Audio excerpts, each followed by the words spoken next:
संक्षिप्त मार्कंडेय पुराण। द्विष्टपुत्र नाभाग का चरित्र। मार्कंडेय जी कहते हैं, इक्ष्वाकु, नाभग, रिष्ट, नरिष्यंत, नाभाग, प्रशद्र और धृष्ट ये वैवस्वत मनु के पुत्र थे, जो पृथक पृथक राज्य के पालक हुए। इन सब की कीर्ति बहुत दूर तक फैली हुई थी और वे सभी शास्त्र विद्या तथा शस्त्र विद्या में भी पारंगत थे। विद्वानों में श्रेष्ठ मनु ने एक श्रेष्ठ पुत्र प्राप्त करने की इच्छा से मित्रवरुण नामक यज्ञ किया। उसमें होता के दोष से विपरीत आहुति पड़ने के कारण पुत्र ना होकर इला नाम की सुंदरी कन्या उत्पन्न हुई। कन्या उत्पन्न हुई देख मनु ने मित्र और वरुण का स्तवन किया तथा इस प्रकार कहा, देववरों, मैंने इस उद्देश्य से यज्ञ किया था कि आप दोनों की कृपा से मुझे एक विशिष्ट पुत्र की प्राप्ति हो, किंतु यज्ञ संपन्न होने पर कन्या का जन्म हुआ। यदि आप दोनों प्रसन्न हैं और मुझे वर देना चाहते हैं तो मेरी यह कन्या ही आप दोनों के प्रसाद से अत्यंत गुणवान पुत्र हो जाए। उन दोनों देवताओं ने तथास्तु कहा, जिससे वही कन्या इला तत्काल ही सुदुम्न नामक पुत्र के रूप में परिवर्तित हो गई। मनु कुमार सुदुम्न एक दिन वन में शिकार खेल रहे थे। वहाँ महादेव जी के कोप से उन्हें पुनः स्त्री रूप में हो जाना पड़ा। उस समय चंद्रमा के पुत्र बुध ने इला के गर्भ से पुरुरवा नामक चक्रवर्ती पुत्र हो जाने के बाद राजा सुदुम्न ने अश्वमेध नामक महान यज्ञ करके पुनः पुरुष रूप प्राप्त कर लिया। सुदुम्न के 3 पुत्र हुए, जो उत्कल, विनय और गय के नाम से प्रसिद्ध थे।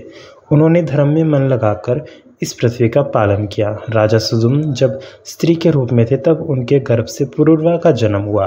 पुरुरवा बुध के पुत्र थे, इसलिए उन्हें सुदुम्न के राज्य का भाग नहीं मिला। तदंतर वशिष्ठ जी के कहने से पुरुरवा को प्रतिष्ठान नामक उत्तम नगर दे दिया गया।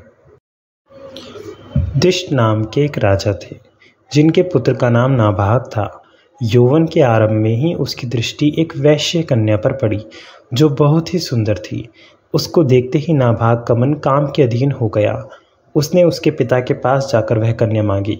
वैश्य ने देखा राजकुमार का मन अपने वश में नहीं है, वे काम के अधीन हो चुके हैं। तब उसने हाथ जोड़कर उनसे कहा, राजकुमार, आप लोग राजा हैं और हम लोग कर देने वाले भृत्य। मैं आपके बराबर नहीं हूँ, फिर हमारे साथ आप वैवाहिक संबंध कैसे करना चाहते हैं? राजकुमार ने कहा, काम और मोह आदि ने मानव शरीर की समानता सिद्ध कर दी है। मुझे तुम्हारी कन्या पसंद है, अतः उसे मुझे दे दो, अन्यथा मेरा यह शरीर जीवित नहीं रह सकता। वैश्य बोला, हम और आप दोनों ही राजा के अधीन हैं। पहले आप अपने पिताजी से आज्ञा ले लीजिए, फिर मैं कन्या दूंगा और आप ग्रहण कर लीजिएगा। राजकुमार ने कहा, गुरुजनों के अधीन रहने वाले पुत्रों को उचित है कि वे अन्य सभी कार्यों में गुरुजनों से पूछें, किंतु ऐसे कार्यों में पूछना ठीक नहीं। ऐसी बातें तो उनके सामने मुख से निकालना भी कठिन है। कहाँ काम चर्चा और कहाँ गुरुजनों को, ये दोनों परस्पर विरुद्ध हैं। हाँ, अन्य कार्यों के लिए उनसे पूछने में कोई हर्ज नहीं है। वैश्य बोला, ठीक है, आप अपने पिताजी से पूछें तो आपके लिए यह काम चर्चा हो सकती है, किंतु मेरे लिए यह काम चर्चा नहीं है, अतः मैं ही पूछूंगा। वैश्य के यूँ कहने पर राजकुमार चुप हो गए। तब उसने राजकुमार का जो विचार था वह सब उसके पिता से कह सुनाया।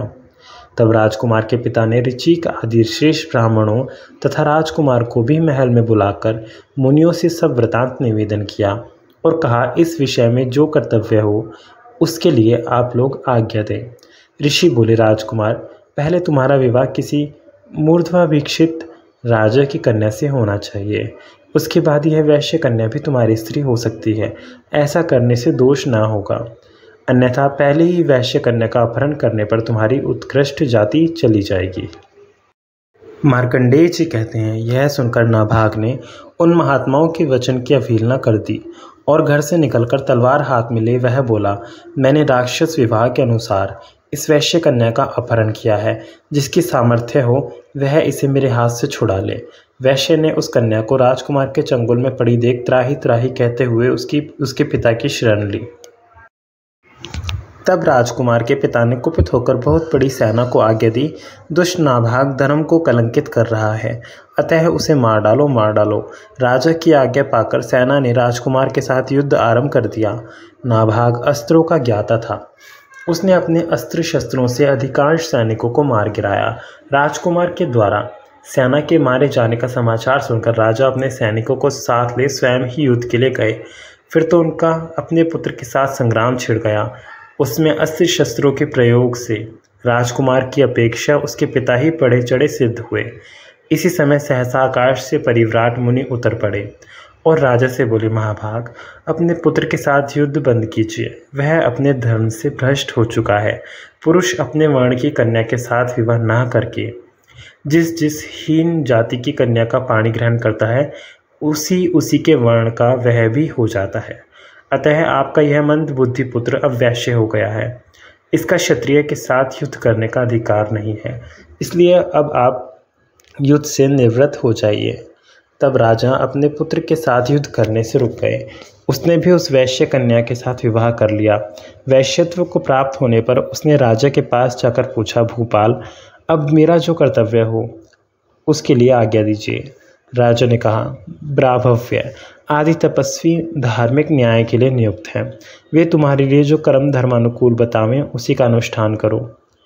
तब राजसभा में रहने वाले ब्राह्मव्य आदि मुनियों ने नाभाग के लिए पशुपालन, कृषि तथा वाणिज्य यही उत्तम धर्म बतलाए। राजा की आज्ञा के अनुसार उसने भी वैसा ही किया। नाभाग के उस वैश्य कन्या से एक पुत्र उत्पन्न हुआ जिसका नाम भनंदन था। ओम नमः शिवाय।